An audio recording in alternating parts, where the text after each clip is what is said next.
St. Augustine's Mass Mob. Thank you for coming. On behalf of Father Joe, Father Sean, Deacon Allen, the staff, and the parish members, we're all very glad that you're here. I have a little prepared statement that was written for me. It says, today, we're going to take a brief look at the rich history of St. Augustine Parish. And to help us with that, we have two very young ladies who will share with us what their families have handed down to them. And without further ado, Bernadette and Karen. Thank you, George. I've been attending St. Augustine's Parish since the mid-50s. I wasn't born and raised here, but when my parents showed us the new house that we were going to be moving into, actually an old 100-year-old farmhouse, the first thing they did before they took us to our house was to show us this beautiful building. Just driving by on the outside, I said, oh my gosh, I don't care what kind of house we're living in, this church looks beautiful. So I've made a couple of my sacraments here, and my husband and I were married here 50 years ago. So that's a little bit of my intro. My name is Bernadette Swiger Sharp, and I've lived here my whole life. Let's see, that must be about 39 years or so. Anyway, I'm very nervous, as you can tell, but my grandpa helped build this church, and I'm very proud of it. There's a lot of history here. So, thank you. Okay, Karen. I am not savvy in this type of stuff, so bear with us, please. Oh, we went backwards.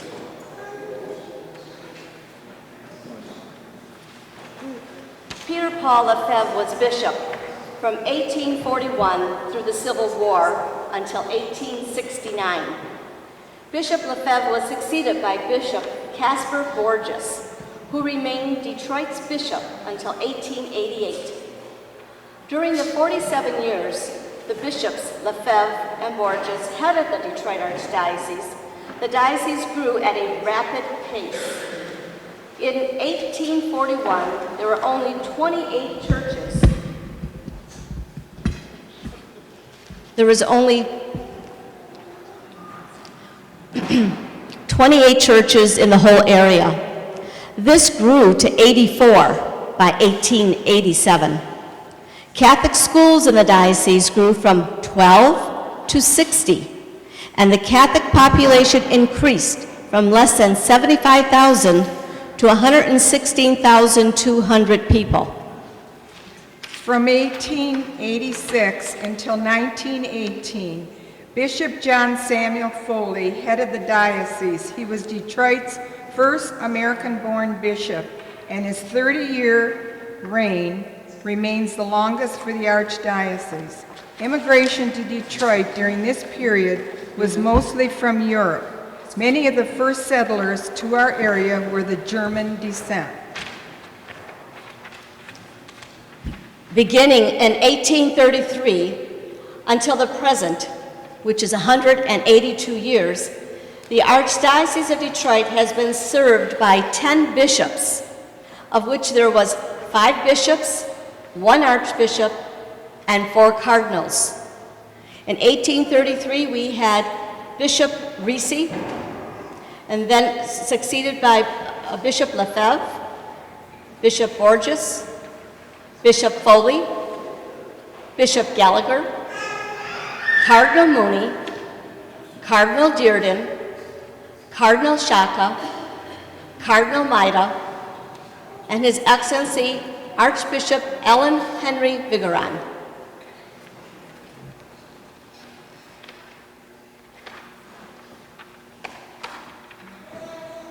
St. Augustine's Parish, pre-1900. In mid-early 1800s, there were few settlers in this area. There were no Catholic churches at all. Catholics in the area were few and scattered, and were attended to in spiritual matters by the priests that resided either in St. Clair or Mount Clemens. Because of the distances to these towns and the time it would take for the priests to travel on horseback out to the wilderness, the local people didn't get to see a priest very often. On 29 Mile Road, or Lindsay Road, that is where I live, east of County Line, there were a lot of German Catholics.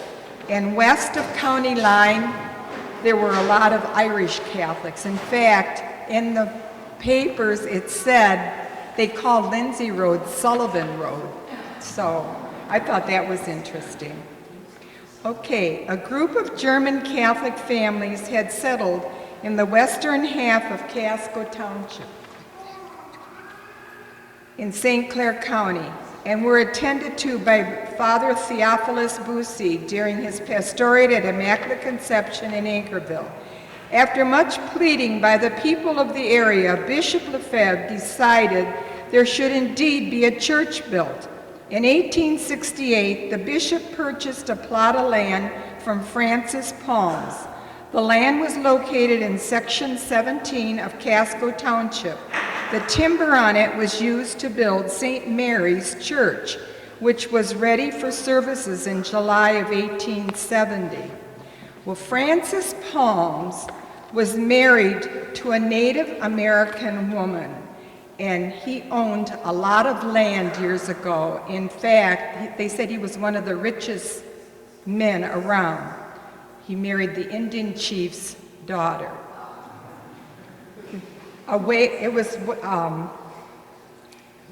The church was located on the northeast side of Lindsay and Beathley Road. It was a very small wooden church. The church was called St. Mary's, and it was a mission of Anchorville. It was approximately maybe 4 miles from here, and it was on the corner. Rumenaps owned it at one time, and now Eovaldi lives on that property. So there's a lot of history there. The church that she was speaking of is this one here, and we don't have a very good illustration here. We're here in Richmond, at St. Augustine, but the original was down here at Lindsay and Beasley. So that gives you an idea. It's North Macomb County, went to St. Clair. So there was quite a haul between Richmond and Casco. Why am I out there in the middle of nowhere to begin with when we had, at the time, called Lennox and a railroad? I don't know what happened. A mistake. But anyway, that's where the original one was. Can anyone see that? Okay.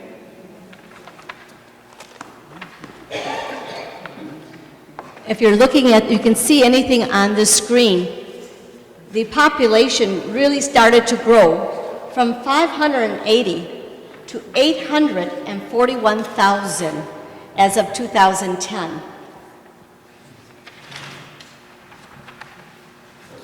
Nine, we need 9.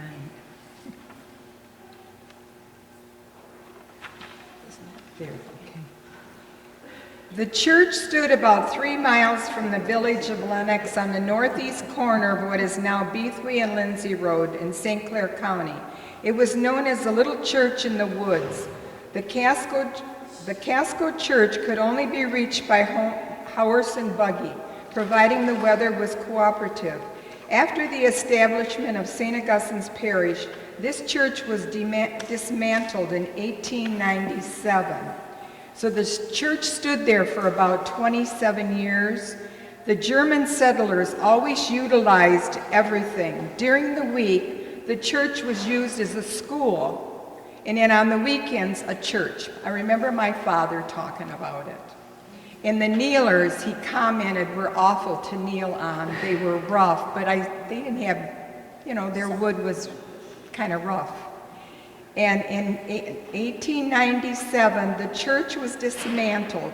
Some of the boards were used on the Schindler farm, which is where Bolskis live now. People that aren't familiar, it's on our same road. Anyway, they used a lot, there was a lean-to on the building, and a lot of the lumber was said to have come from that church. And then Mr. Rumenab said just about 3 years ago, the last remaining maple tree that was planted around the church was cut down, and that was on the very corner of Lindsay Road and Beathwey. So I thought that was interesting. So anyway. And as Bernadette said, transportation was only by horse and buggy. So can you imagine the weather that they would have to come through and the dirt roads that were bumpy and all? It was probably a very discomforting ride. But yet what amazes me is the determination that these settlers had to do that, to ride in a horse and buggy in inclement weather, just so that they could enrich their faith by coming to church.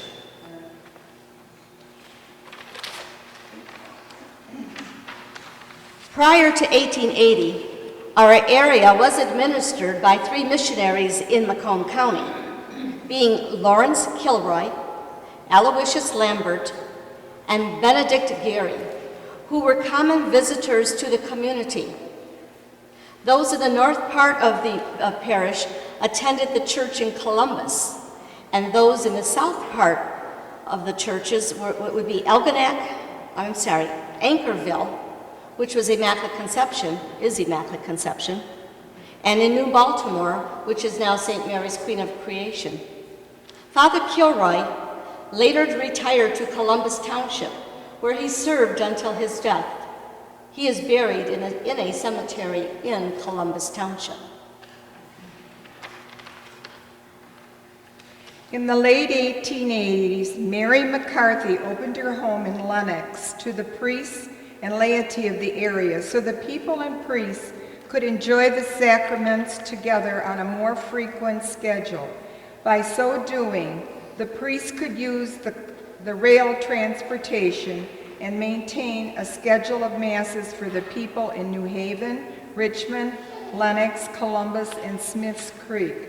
It is said that her house was probably across the street, maybe the Breeze's music store, or we're just guessing, but it is in this area. The mission of St. Augustine became a mission of Immaculate Conception of Anchorville. It was established in July of 1880. Ground was purchased and money was raised to build the church. This frame church, dedicated to St. Augustine, was constructed on the same property as our present church. This property was known as Lenox, but now known as Richmond. History has it that Lenox was considered the Catholic end of this whole community. And when we crossed the railroad tracks at 32 Mile Road and M19 here, that became the Protestant area of this whole community. The parishioners, and the reason that they chose this location was because of the railroad. And of course, other than horse and buggy, the railroad system was the means of transportation back then. The parishioners were grateful that they were able to construct the complete church. Now this is St. Augustine now, the wooden one. And it was also, they chose St. Augustine of Hippo. There's 2 St. Augustines. Now we are St. Augustine of Hippo.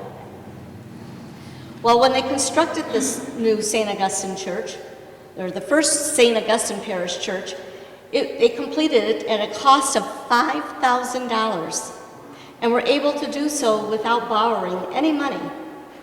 All of the money and materials were donated as the church was being built. It is said that that church was on these grounds, and when they started to build this, when they wanted to, they moved it next door where the school is. And people used that until this church was built. A number of non-Catholic citizens, recognizing the value of the church and contributing generous sums, the foundation of the old wooden church was laid in 1887 and dedicated in the same year by Reverend Foley, Bishop of Detroit. In 1892, Bishop Foley, the Catholic ordinary of the Diocese of Detroit, sent a resident priest here, and on April 21st, Reverend Father Thomas Ryan of Kalamazoo was appointed. Shortly after his arrival, a group from the church, known as the Little Church in the Woods, sent a letter to the Archdiocese requesting that their church property be sold and the proceeds given to St. Augustine to start the new church, the new small church. This is a letter that was sent to the Archdiocese in 1892. It was about the little church in the country in Casco.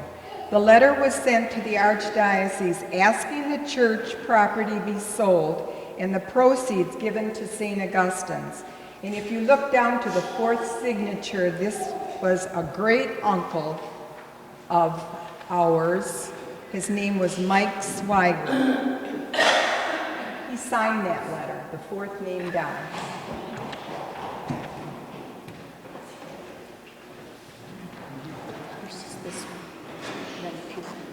Way back when, they rented the pews. Isn't that cool? And I'm not sure, but I suspect that the closest to the altar was probably a little more than farther away. It was?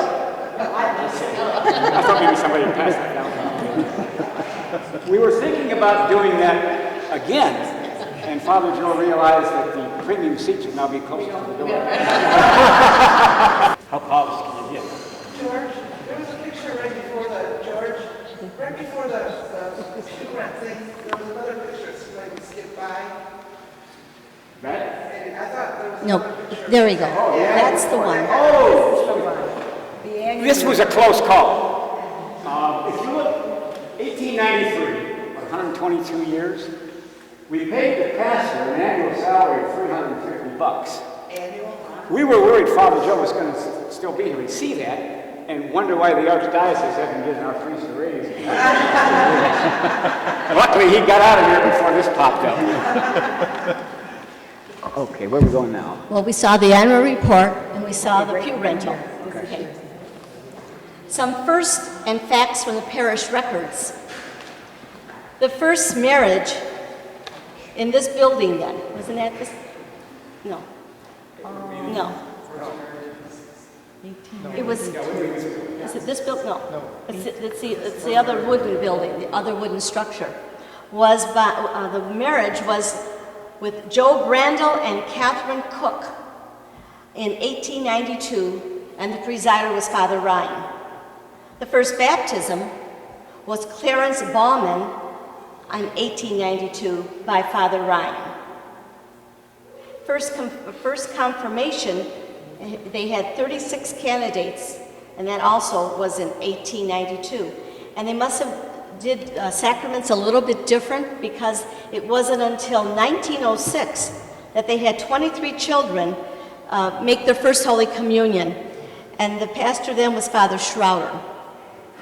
If you take a look back in our vestibule, you will notice that there's marble slabs, the really old marble slabs. But on those slabs are the names of those who donated money to have this beautiful edifice built. And many of those names are still of the people who are still here very active. So if you get a chance, you can roam around later on when we're done with this and look at those names, and you probably will remember a lot of them. They'll come to mind that they were here that many years ago to help build this building.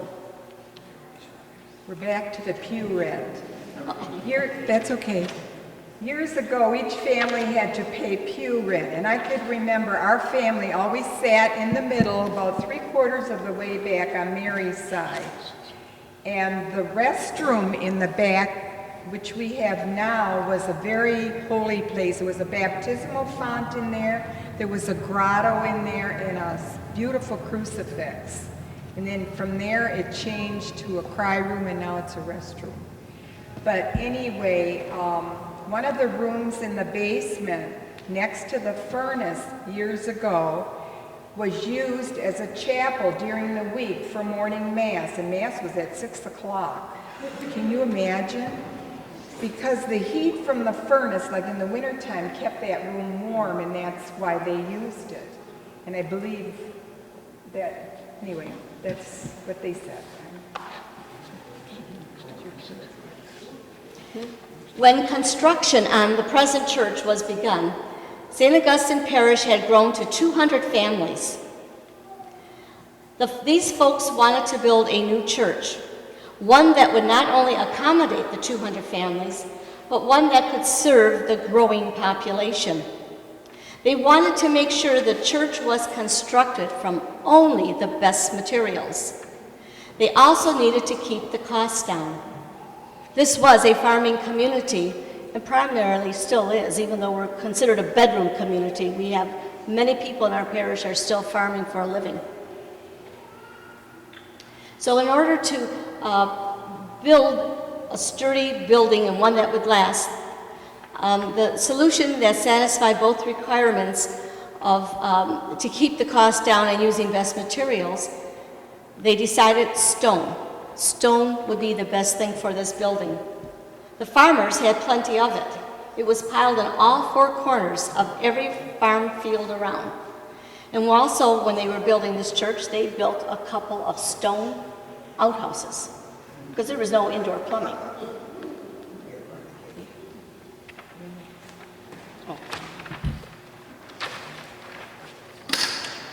Only one family owned a motorized vehicle at the time the church was being constructed.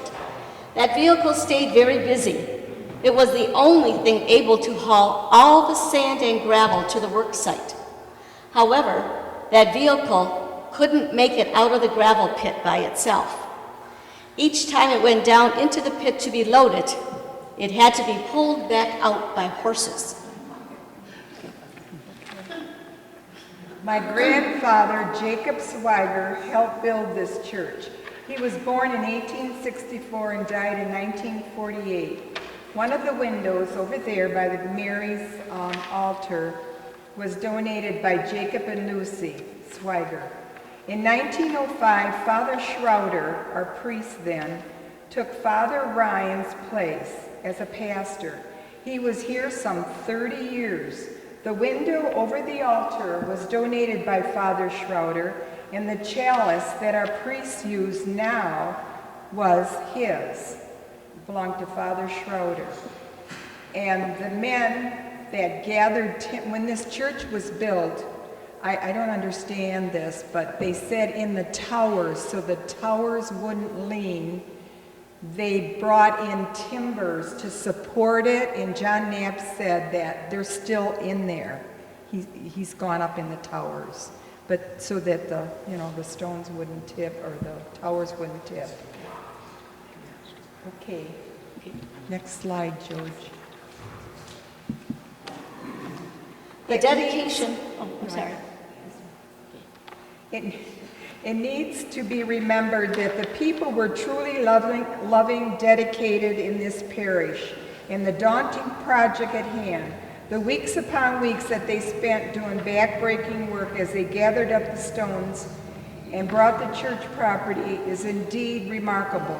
And over 2,000 loads of stones and 1,000 each of sand and gravel were delivered. The workmanship that went into cutting and setting these stones over 100 years ago is still quite obvious today. It was because of these dedicated, hardworking people that we have such a beautiful church, and now it is our turn to pass this beautiful building on to the next generation. It took Father Schroeder about a 30-year span to build this campus. The rectory was built in 1926, and then the school in the convent, in the grade school over there was in 1930, and it cost about $60,000. And in 1968, the Archdiocese closed our high school, so that was a big blow. Okay. The dedication of our present-day St. Augustine Catholic Church took place on Thursday, December 11th, 1913, with the morning trains bringing in many guests coming to attend the ceremonies. In 1913, it was estimated that if we paid to have this church built, it would have cost between $75,000 and $80,000. This is equivalent to $30 to $32 million in today's time. Every family in the parish was involved in some way or other in the building of our church, either by donations of labor, money, or material, and in many cases, all three. In the late 1940s, I went to school here in this church basement. There were 2 rooms with 2 grades in each room, with the Dominican nuns of Springfield teaching us. Across the street is the old convent that housed the 12 nuns. My parents had to carpool with neighbors for us to attend the Catholic school. The public school buses would not pick up the Catholic children. They wouldn't. And that's the end of my story. I hope everybody enjoyed it.